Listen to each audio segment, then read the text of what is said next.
My name's Arwel Morris, National Park Warden for Llyn Tegid and Penllyn area.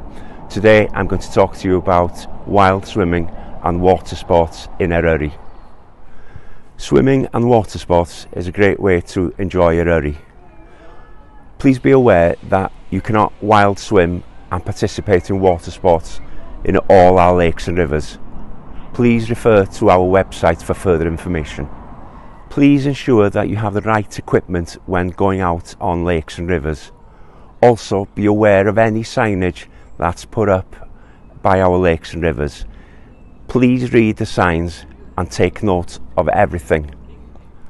If you see anybody in difficulty or get into difficulty yourselves, please phone 999 and ask for the appropriate emergency service. The public are welcome to come here to Llyn Tegid and use their paddleboards, canoes, sailing boats and windsurfers and so on. Please be aware that you need a permit to use Llyn Tegid. They're available from our pay and display machines on site here in the main car park in Bala and other car parks around the lake. It's possible during the summer months that we have blue-green algae blooms here in Llyn Tegid.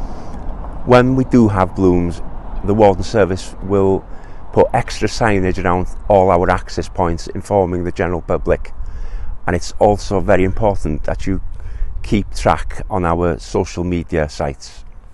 For further information regarding wild swimming and water sports here at Llyn Tegid and indeed throughout the National Park, please visit our website